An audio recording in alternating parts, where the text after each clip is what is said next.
Namaste and welcome to Urban Chatterati. This is Abhinav Prakash. And today I'm joined by Vikramjit Banerjee, sir, once again to discuss a very interesting topic and something on which we should have more and more discussion on. And the topic is whether parliamentary form of government better suited for India, or we should be shifting to the presidential form of government, as many commentators have argued that presidential form of system will perhaps be more better, or let's say better suited for India. But then we have dissenting voices which say that parliamentary form of government gives more representation, is much more suited in the history and tradition of India.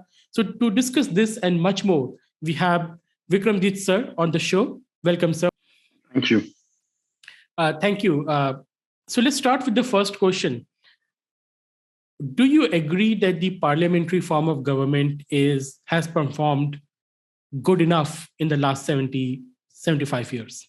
Absolutely. And I don't think it's only 70 years since independence. I'm sure you know the history of parliamentary form of governance goes back to the Government of India Act of 1909. So it's more than 100 years old in India, actually. And it's performed very well. It's a process by slowly the parliamentary system has evolved to where it is today.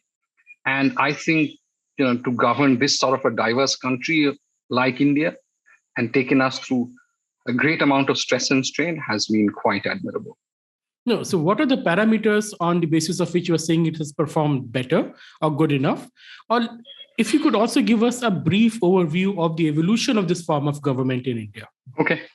The parliamentary form of government as we know it evolves from both the presidential form of government and the parliamentary form of government has its seeds in Britain, as we all know. The parliamentary form of government arises because the peculiar nature of British politics, where there is a struggle between the king and the parliament eventually wins. So since the parliament eventually wins, and the parliament, as you know, after the Glorious Revolution, reinstalls the king. So as a part of the agreement between the king and the parliament at that point of time, it is agreed that the parliament will have control over the king.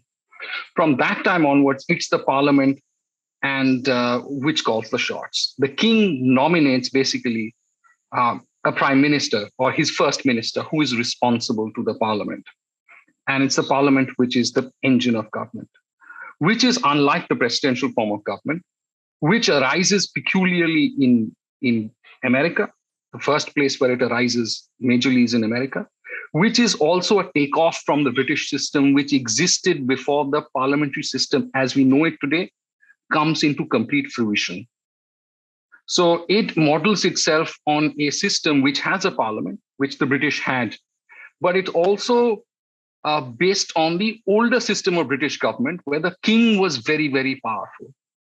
And the ministers were actually nominated by the king himself. The parliamentary system, which we know today, which India got, was a product of the developments in Britain, which happened over the 19th century and early part of 20th century. And so by that parameter, I think it's done extremely well, because if you look at what has happened in India, to govern this huge and diverse a country, and to ensure that people have felt represented and people have felt heard. And if you look around us, people who took presidential systems have had huge strains. Countries have broken apart, civilian governments have gone under. But in our country, the fact that we have survived is because I think the parliamentary system has managed to accommodate all kinds of voices and given them representation.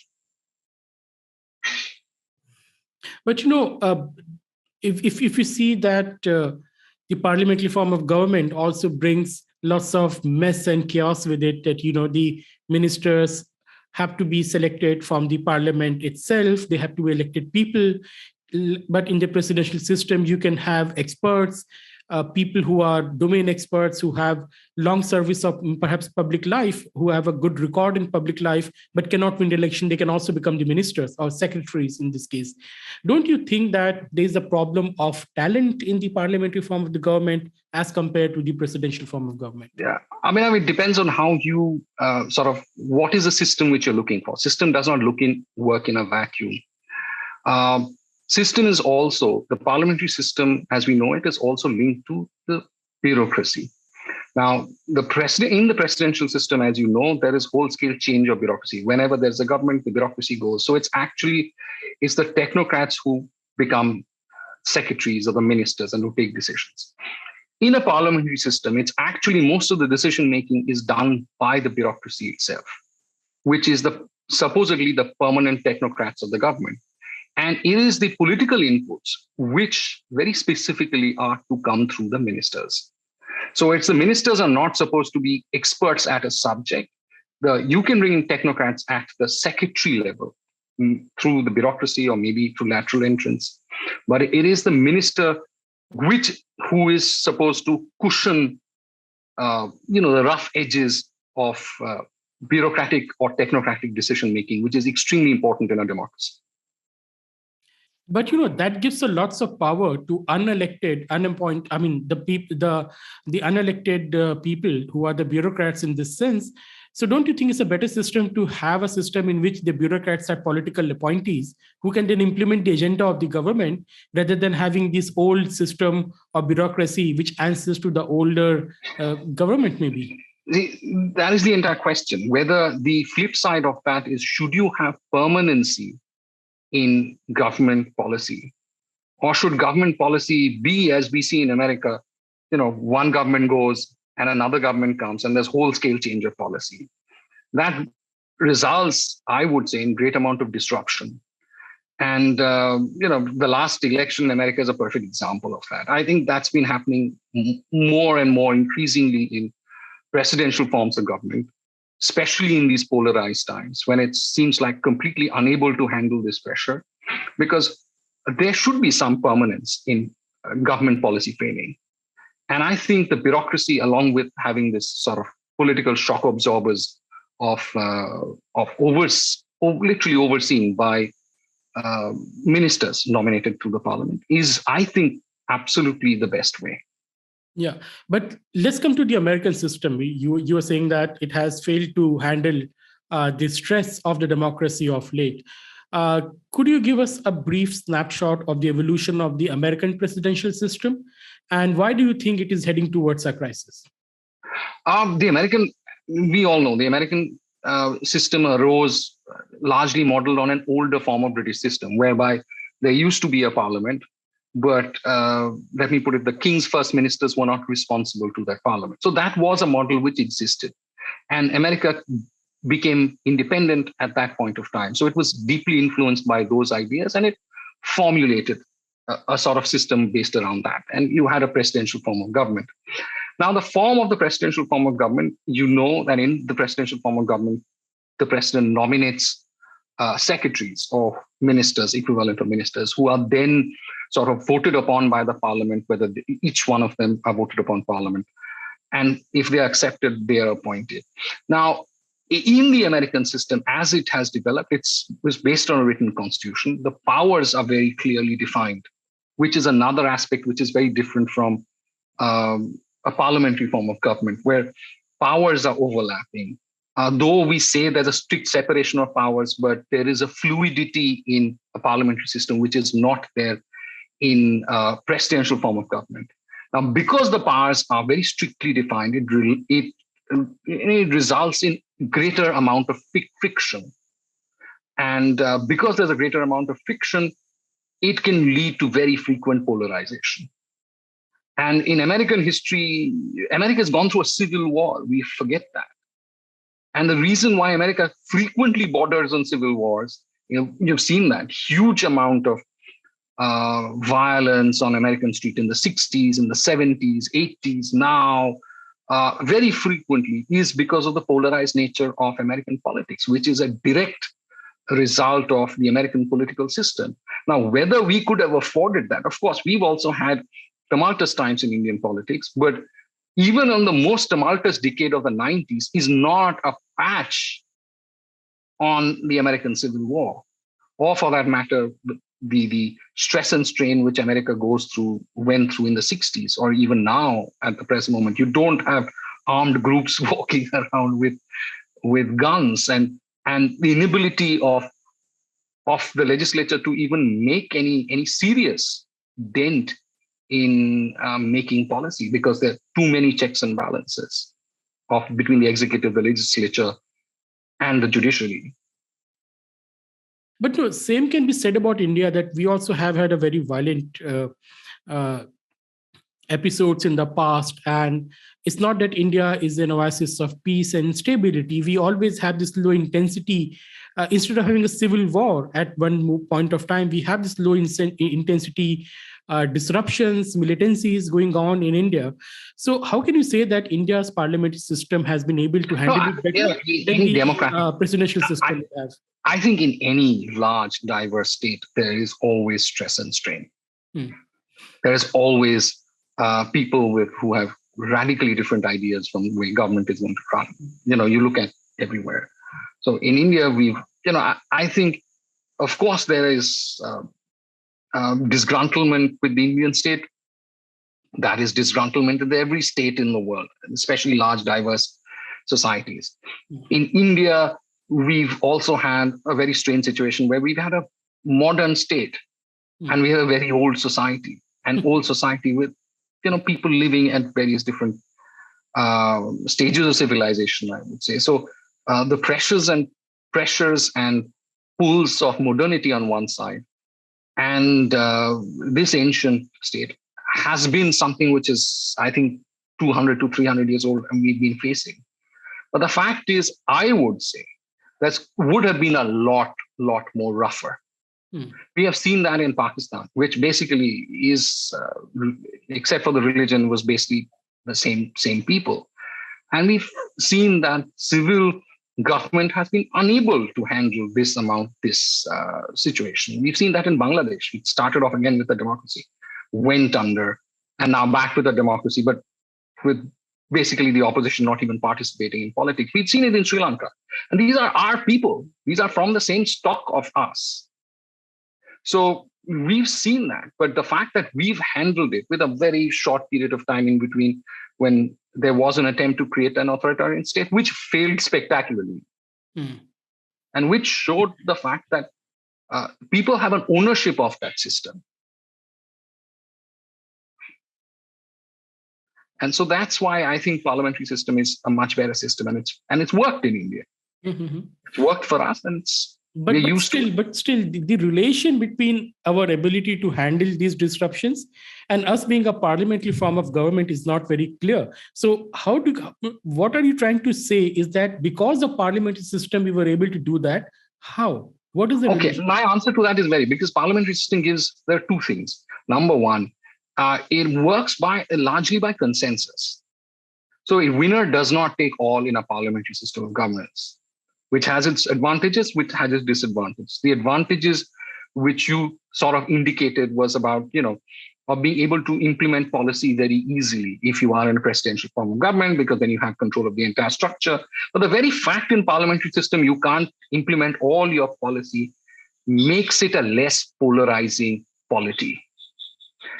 The flip side again of that is you have a wider representation in government, which you don't have if you know the history, what is the present. And it's been American history that there are Republican seats in both in the Senate and especially in the House, where there is no chance a Democrat will ever get elected. Well, that is not the case in a parliamentary form of government, because people know that whom we elect will eventually elect the leader of the country. So that's always been, it's more representative. And therefore, I think in long term, in a very diverse society like India, it works much better. And as America is also learning to its cost, as America becomes more diverse, as long as America was literally a largely a mononation state, even though I talked about diversity, it was largely European diversity, which came from the same ideas, which had some basic fundamentals were the same. It was fine. But as it becomes a much more diverse state with people coming from South America, people coming from all over the world, from Africa, everywhere, it becomes, the system goes through huge amounts of strain. And just as an aside to end this, there was similar, it has happened in history. It's not that it's the first time. Anyone who has studied the later Roman Republic knows how it actually went. It collapsed because largely the issues were largely the same. As Rome became more diverse, it became very difficult to maintain this sort of a consul structure with power very centered on powerful people. And then it went under to the military. Basically, the emperor is a Roman term for basically a military leader. And effectively, a new emperor was created. Well, what you're implying is very dangerous. So are you saying that the polity of America is now resembling the polity of the late Roman Republic in some sense? Late Roman Republic, yes. I'm not the only person who says that. I mean, I'm sure why a lot of commentators saying that. Yeah. Could you explain that for our audience? Because many people... the late Roman Republic was extremely polarized in times. I can take you through a lot of Roman history, but it was polarized between two sets of people. One is the optimates, which were sort of broadly the conservatives, or who wanted to retain the old system. And the other was the populares, or the populists, who wanted to sort of democratize the entire system. And there was huge polarization between two groups. Leaders were murdered, presidents or consuls were murdered. Largely popular consuls were murdered by optimates when they were in power. Happened over a period of time. In the end, there was a coup when the optimates or the institutionalists started losing power. They carried out a coup in the form of Sulla. There was a dictator, was the first dictator, who absolutely proscribed and killed off all his opponents. And then eventually, the world turned around, and Julius Caesar, who was the leader of the populares group, who was again basically leader of the army of the populares group, seized power, absolute power. And that was the end of the Republic. But it happened because the Republic was unable to function because of polarization, and also because of strict separation of powers, became ineffective. And that's actually what is happening in America, as you see around you. So what? I'm not the only one who says this. This is a very, very popular discussion point in American politics, as you know. Yes. But then what roles are being played by Trump and Biden? That only history will say. But of course, you can see as to who the populists are. And, as I always say also, that the politics of the future may be different from the politics of the past. So the populist party may constitute of a very different demographic than the institutionalists.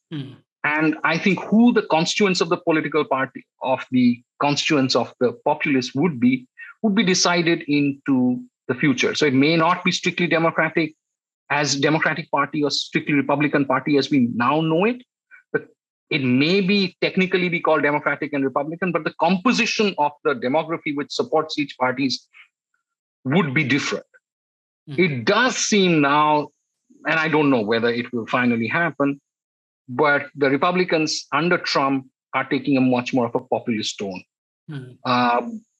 But then it's not fully a populist party. I can assure you that there are enough of institutionalists within that party. And similar with the Democrats. Bernie Sanders was a populist.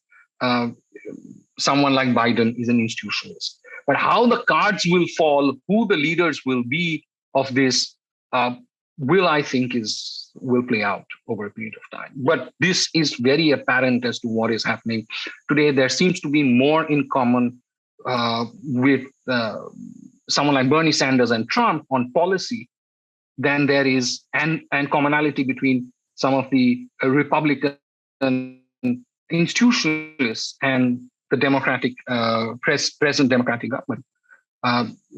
So everything is churning, but I think there is definitely a widening divide between the populists and the institutionalists. Interesting point. But no, so far we have been talking within the confines of democracy as either the parliamentary form of democracy or the presidential form of democracy. But we also have another model next door, which is highly successful when it comes to delivering the actual goods to the people, creating mass prosperity, and becoming a great power in a generation. That is the CCP model. Yeah. How do you see the CCP model? Do you agree that it has been largely successful, or It seems can like serve as the materially future? it's been successful.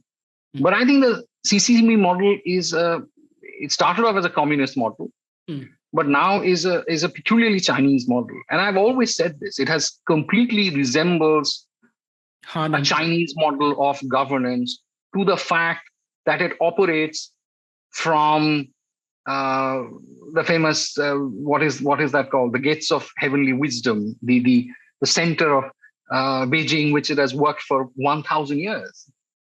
So, and works through bureaucrats, and like managements have been replaced by communist parties, technocrats who are selected, nationally selected. As you know, some of the oldest bureaucratic selection processes were in China. So it has become, an old Chinese cultural model. But whether that can be replicated everywhere else in the world, I have my doubts. The Russians tried it in their own way. It failed. But again, it's been replaced by another model. When did Russian tried it? And I think in 1917 they tried it, but they failed. But now I think again they've come back to the same model. So, my thing of the world is, whether you have a parliamentary democracy or whether you have a presidential democracy, in the end, your governance model will also reflect your peculiar characteristics of you as a society which you exist in. So Indian parliamentary democracy broadly would have the broad framework of a parliamentary democracy as we know it, because it's, as I've always said in the last discussion that we had, that we are used to it. That's something which we've fought for. We're used to it. We adopted it. But we will shape it in our own way.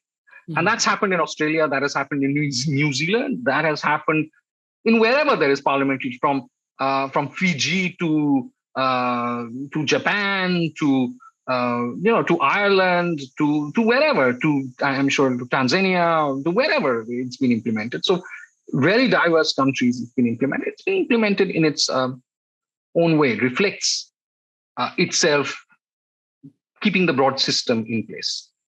Do you think that parliamentary form of government would have been better suited to Afghanistan under American occupation instead of having this presidential system? Do you think that was also one of the reasons why it failed? I think that would have been better.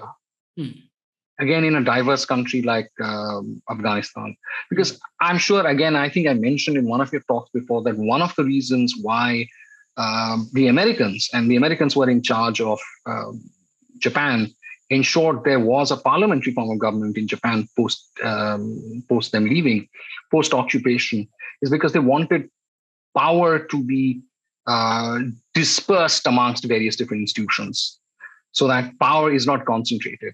I think in Afghanistan that would have worked better, but whether it would have suited the purposes of the states which were sponsoring the government, that is a different thing altogether. Because parliamentary system has its downside, that it's in many ways it's difficult to control from the outside. You can control one president and you can control everybody down the line, but in a parliamentary form of government, it's very difficult to control the parliament, because there are too many heads, there are too many people taking positions, there are too many leaders. So coming to the last question, sir, it was a very interesting discussion. We have been discussing Roman Republic, America, and Afghanistan. What can be done to make parliamentary system in India work better? Apart from the generic answer that people should be more responsible, more educated and all, institution-wise, system-wise, can we improve upon this system in India to make it more accountable, more transparent, and better suited for the 21st century, especially when you have so many technological disruptions? More people can now connect and participate in the democratic process than ever before directly. Can we do something which is better suited for the future? See, I'll put two questions. There are two thoughts which I have on this. One, I'll answer the first question very directly. I think a better way, I think a great improvement would be, and I think a lot of us have tried it, a lot of people have tried it, hasn't worked, including Rahul Gandhi in his own way tried it, didn't work. Govindacharya ji has been speaking about it. And I think that there should be some sort of a primary is not the correct word for it, but some sort of a selection process at the constituency level to select the candidates from each party. I think that would be a great idea that would sift out in many, many ways. If free and fair elections at a party level can be conducted at each and every constituency level, I know that is difficult, but if we could do that, that would be extremely. I think that would sift out a lot of wheat from the chaff. One, but in the broader question, as you told me, as you asked me, what about the technology? What about technology, and what's its impact going to be on parliamentary form of governance? I think this is all up in the air. I think the entire way we see democracy is going to be up in the air, because at the end of the day, both parliamentary, presidential, the state, fundamental rights, constitution, law and the society, religion, the society that we see around us is a product of the industrial age. The internet age will have its own institutions, which is now, we are in the seminal days of the internet age. It will have its own institutions. It will have its own institutions of law, of society, of governance, and everything as we know it. So that's in the process of formation. So how that plays out in the future, I think, is completely up in the air. I think one way which will happen, is that we will soon be having online voting process. So voting percentage will go up drastically, and that will change the entire game. Possibly. Once the voting percentage goes up to 80-90%, that will be drastic. I think if you see in America, you see a parallel shift in America whereby there has been a push for increasing voting access to everybody. I think maybe it's a very interesting thought that maybe it's a step towards that eventually. And I've heard people discussing it. It's not as far-fetched as you're talking about. I've heard very responsible people discussing it, that maybe you may have a direct democracy in very many ways where people can vote on laws on their cell phones. But as we know, again in history, from old Greek states and the history of Athenian democracy, it always doesn't end up very well. Direct democracy is double-edged sword. It's a very democracy, rule of the mob, as rule of the mob. I didn't want to say that, but that's true. But that's what the history of ancient Greece, which supposedly invented direct democracy. This is what I say: that democracy is not just what the people want. That's mobocracy. Democracy is the rule of law, the law made by democratic process. Yeah, so absolutely. This is my definition of democracy. Yes, I agree with democracy. But thanks a lot, sir, for your time. And it was a wonderful discussion. Short, brief, crisp, but always full of knowledge. Whenever we have your episodes, this is the feedback I get, sir. Thank you. It's always a pleasure to be there. Thank you. And thank you, audience, for listening to us. We will be back soon for some other interesting topic. But please subscribe to the channel and keep supporting the channel. Thank you once again.